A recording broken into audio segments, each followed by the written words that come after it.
Welcome to classmate learning together. আজকে একটা খুবই গুরুত্বপূর্ণ বিষয় নিয়ে তোমাদের সাথে আলোচনা করব। এবছর অর্থাৎ 2024-এর জন্য এসএসসি সিজিএলের নোটিফিকেশন কিন্তু আউট হয়ে গেছে ঠিক গতকালকেই, অর্থাৎ 24শে জুন 2024-এ আউট হয়েছে। আর এইখানে কিন্তু এবার 17,500-এরও ওপরে ভ্যাকেন্সি বা পদ সংখ্যার কথা কিন্তু বলা হয়েছে। ঠিক আছে, তো চলো এই ভিডিওতে আমরা এই exam pattern, eligibility criteria, post, fees এই সমস্ত বিষয়গুলি সম্পর্কে একটু সংক্ষেপে জেনে নিই। প্রথমে আমরা ইম্পর্ট্যান্ট ডেটগুলো সম্পর্কে জেনে নেব। তো এখানে অ্যাকচুয়ালি এসএসসির যে পরীক্ষাটা হবে সেটা হচ্ছে কম্বাইন্ড গ্র্যাজুয়েট লেভেল এক্সামিনেশন। তো এখানে যে অনলাইন অ্যাপ্লিকেশন নেওয়ার শুরু হচ্ছে সেটা হচ্ছে আমাদের 24/6/2024 থেকে 24/7/2024, অর্থাৎ পুরোপুরি এক মাস কিন্তু ফর্ম ফিল আপ করবার সময় থাকছে। ঠিক আছে, এবং লাস্ট ডেট হচ্ছে তাহলে আমাদের 24/7/2024। এবার তারপরে এখানে যেটা রয়েছে সেটা হচ্ছে যে এই পরীক্ষাটাতে কিন্তু দুটি টায়ার থাকে, অর্থাৎ টায়ার 1 যেটা কম্পিউটার বেসড এক্সামিনেশন হয় এবং যেটা শিডিউল করা হয়েছে সেপ্টেম্বর থেকে অক্টোবর মাসে এই বছরেরই। আর যে টায়ার 2 সেটাও কম্পিউটার বেসড এক্সামিনেশন, সেটাও এই বছর ডিসেম্বরের দিকেও কিন্তু টেন্টেটিভ ডেট রয়েছে। ঠিক আছে, এবার একে একে দেখে নেব পরবর্তী বিষয়গুলো। এবার এখানে যে ভ্যাকেন্সির কথাটা বলেছিলাম, যে ভ্যাকেন্সি কিন্তু এবার দ্বিতীয়বারের জন্য সবচেয়ে বেশি আছে। ঠিক আছে, এর আগে 2022 সালে ছিল 36,000 সামথিং, এবার কিন্তু টোটাল ভ্যাকেন্সি আছে 17,727টি। ঠিক আছে, তো এটা কিন্তু একটা আমাদের জন্য খুবই সুবর্ণ সুযোগ। এবার এখানে যেটা বলা হয়েছে যে ফর্ম ফিল আপ করবার পর 10/8/2024 থেকে 11/8/2024, অর্থাৎ এই 2 দিন কিন্তু আমাদের কারেকশন উইন্ডো ওপেন থাকবে। অর্থাৎ এখানে গিয়ে আমাদের যদি কোনো ভুল হয়ে থাকে তাহলে সেটা কিন্তু আমরা এখানে সংশোধন করতে পারবো, এবং এই ডেট দুটো পার হয়ে গেলে কিন্তু আর কোনোভাবে কারেকশন করা যাবে না। তো সেদিকটা একটু খেয়াল রাখতে হবে। তারপরে এখানে যে এজ লিমিটের কথা বলা হয়েছে 1/8/2024 অনুযায়ী, সেই ক্ষেত্রে কিন্তু 4টি এজ গ্রুপকে কিন্তু এখানে ভাগ করা হয়েছে, এবং সেই গ্রুপগুলি অনুযায়ী, অর্থাৎ সেই এজ গ্রুপগুলি অনুযায়ী কিন্তু ভিন্ন ভিন্ন পোস্টের কথা এখানে বলা হয়েছে। তো এই ক্ষেত্রে এই ব্যাপারটিও কিন্তু একটা সুবর্ণ সুযোগের বিষয়। ঠিক আছে, যেমন এখানে 4টি গ্রুপ যেটা ভাগ করা হয়েছে, যে 18 থেকে 27 বছর বয়সে যারা রয়েছে তারা একটা নির্দিষ্ট পদগুলোতে তোমরা অ্যাপ্লাই করতে পারবে। তারপরে 20 থেকে 30 বছরের মধ্যে যারা আছো তারা নির্দিষ্ট কিছু পদের মধ্যে, আর 18 থেকে 30 বছরের মধ্যে যারা আছো তারাও নির্দিষ্ট পদগুলোতে অ্যাপ্লাই করতে পারবে। আর সবশেষে রয়েছে 18 থেকে 32 বছর অবধি যাদের বয়স, তারাও কিন্তু নির্দিষ্ট কিছু পদে অ্যাপ্লাই করতে পারবে। ঠিক আছে, তারপরে এখানে রিল্যাক্সেশনের ব্যাপারটা বলা হয়েছে, যে এসসি বা এসটি হলে 5 বছরের রিল্যাক্সেশন, ওবিসি হলো 3 বছরের, পিডাব্লিউডি আনরিজার্ভ যদি হয় তাহলে 10 বছর, পিডাব্লিউডি ওবিসি হলে 13 বছর, আর পিডাব্লিউডি এসসি বা এসটি হলে 15 বছর, আর এক্স সার্ভিসম্যান হলে কিন্তু 3 বছর। ঠিক আছে, তারপরেও ডিফেন্স পার্সোনেল যদি ডিসেবল থাকে তাহলে সেক্ষেত্রেও 3 বছরের ছাড় দেওয়া হচ্ছে, আর ডিফেন্স পার্সোনেল ডিসেবিলিটি যদি থাকে তাহলে সেক্ষেত্রেও কিন্তু 8 বছরের একটা ছাড় দেওয়া হচ্ছে। ঠিক আছে, তারপর আরও বিভিন্ন বিষয় এখানে ছাড় দেওয়া রয়েছে। বুঝা গেল? তো এখানে একটা গুরুত্বপূর্ণ বিষয়, যে এখানে যে এসসি এসটি বা কাস্টের সুবিধা যদি কেউ নিতে চায় তাহলে সেই ক্ষেত্রে কিন্তু তাদের কাস্ট সার্টিফিকেটগুলোকে অবশ্যই সেন্ট্রাল গভর্নমেন্টের হতে হবে। ঠিক আছে, এবং সেটা এই যে নোটিফিকেশনের পাবলিকেশন ডেট ঠিক তার আগে থেকেই কিন্তু হতে হবে, তার আগে হয়ে থাকতে হবে।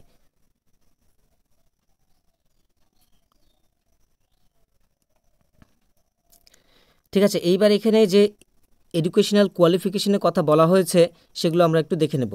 তো এডুকেশনাল কোয়ালিফিকেশন এখানে যেটা বলা হয়েছে 1/8/2024 অনুযায়ী কিন্তু, অর্থাৎ যত এডুকেশনাল কোয়ালিফিকেশনের কথাগুলো এখানে আলোচনা করা হবে সবগুলো কিন্তু এই তারিখের আগে আমাদেরকে সম্পন্ন করে রাখতে হবে। ঠিক আছে, এখানে junior statistical officer, statistical investigator grade 2 আর research assistant in National Human Rights Commission বা এনএইচআরসি, এই ক্ষেত্রে কিন্তু কিছু স্পেশাল ডিগ্রির কথা বলা হয়েছে।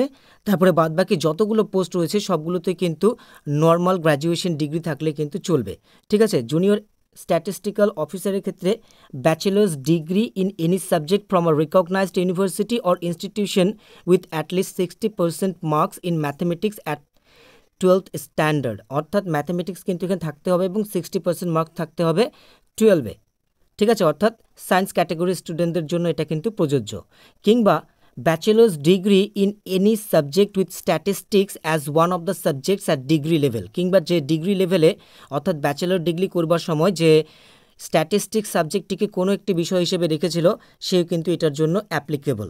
ঠিক আছে, তারপরে স্ট্যাটিস্টিক্যাল ইনভেস্টিগেটর গ্রেড 2, এই ক্ষেত্রে bachelor's degree in any subject with statistics as one of the subject from a recognized university or institute.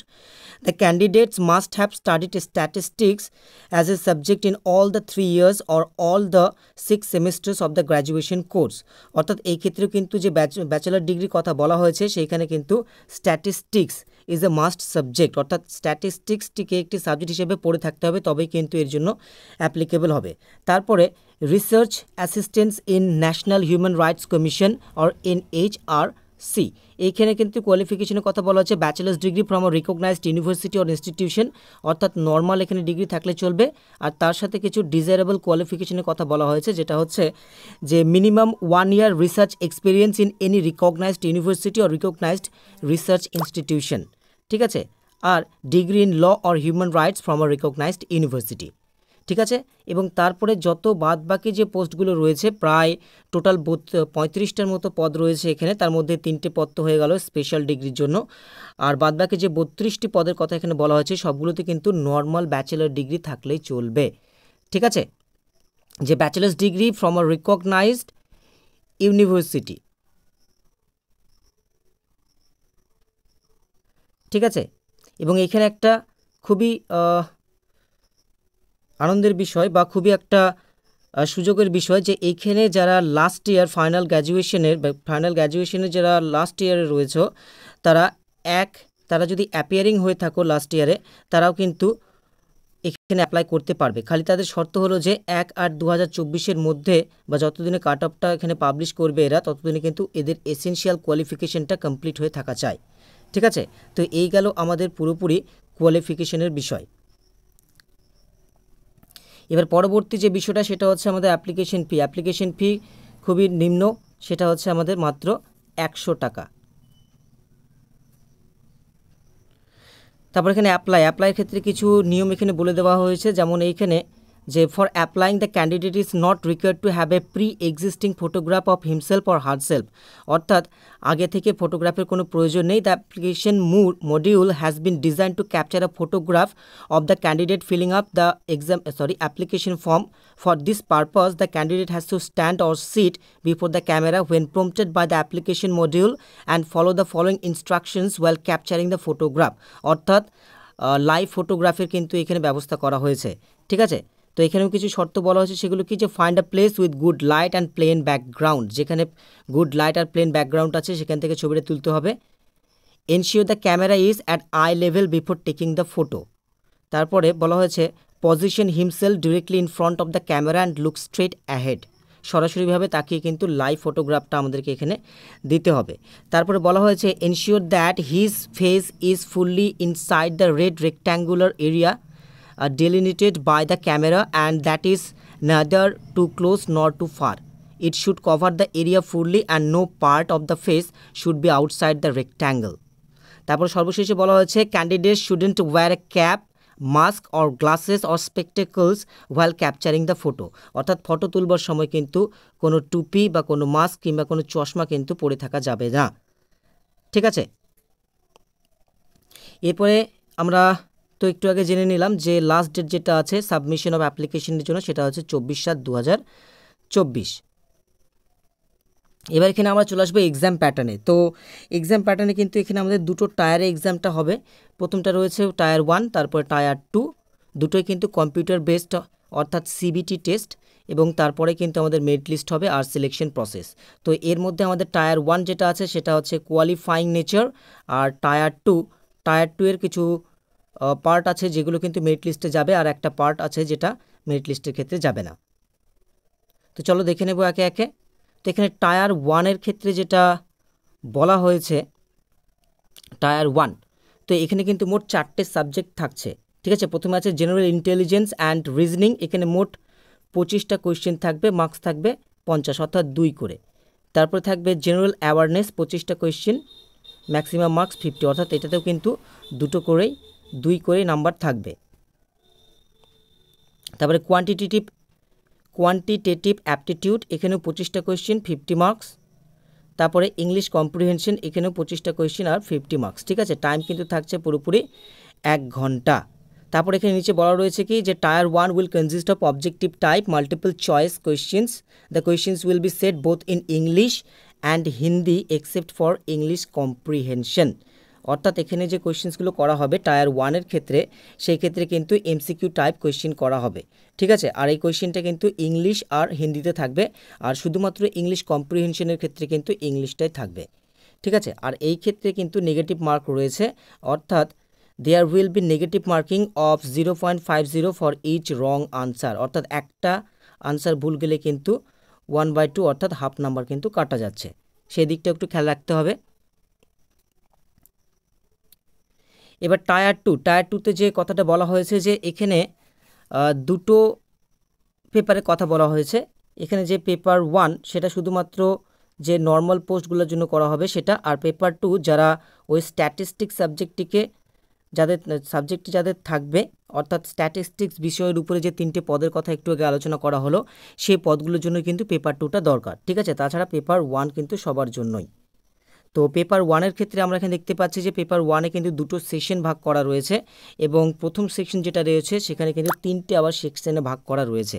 ঠিক আছে, তো প্রথম সেকশন যেটা রয়েছে আমাদের সেকশন 1 পেপার 1-এর, সেটা কিন্তু প্রথমে কি রয়েছে ম্যাথমেটিক্যাল অ্যাবিলিটিস, এখানে 30টা কোয়েশ্চেন থাকবে। আর তারপরে রয়েছে রিজনিং অ্যান্ড জেনারেল ইন্টেলিজেন্স, এখানেও কিন্তু 30টি কোয়েশ্চেন্স থাকবে। টোটাল 60টা কোয়েশ্চেন, এক একটা কোয়েশ্চেনের জন্য কিন্তু 3 নাম্বার করে থাকবে, অর্থাৎ টোটাল এখানে কিন্তু পরীক্ষা হবে 180 নাম্বারের, এবং সেটা হবে প্রথম 1 ঘন্টায়। ঠিক আছে, তারপরে যে সেকশন 2 এর ক্ষেত্রে আমরা দেখতে পাচ্ছি যে এখানে ইংলিশ ল্যাঙ্গুয়েজ অ্যান্ড কম্প্রিহেনশন থাকবে, এখানে থাকবে মোট 45টা কোয়েশ্চেন, আর জেনারেল অ্যাওয়ারনেস এটা থাকবে 25টা কোয়েশ্চেন। তো টোটাল হলো 70টা কোয়েশ্চেন, আর এক একটা কোয়েশ্চেনের জন্য 3 নাম্বার করে, অর্থাৎ টোটাল 210 নাম্বার থাকছে, এবং এটার জন্য টাইম কিন্তু থাকছে 1 ঘন্টা। ঠিক আছে, তো এই যে সেকশন বাই যে সেকশনগুলো এগুলো কিন্তু পরপরই হবে। আর তারপরে সেকশন 3তে যেটা রয়েছে সেটা হচ্ছে আমাদের কম্পিউটার নলেজ মডিউল, এখানে কিন্তু 20টা কোয়েশ্চেন থাকবে কম্পিউটার বেসড নলেজের উপরে, এবং প্রত্যেকটা কোয়েশ্চেনের জন্য কিন্তু 3 নাম্বার করে থাকবে, অর্থাৎ টোটাল এখানে কিন্তু 60 নাম্বার, আর এর জন্য সময় থাকবে 15 মিনিট। ঠিক আছে, তো এই গেল আমাদের পেপার 1-এর সেশন 1-এর যে 3টে সেকশনের কথা, সেটা কিন্তু এখানে গেল, এগুলো সবগুলোই সিবিটি টেস্ট হবে। ঠিক আছে, তো এবং তারপর সেশন 2তে যেটা থাকবে সেটা হচ্ছে data entry speed test module, অর্থাৎ typing test, data entry task থাকবে 15 মিনিটের জন্য। এখানে থাকবে কিন্তু টোটালি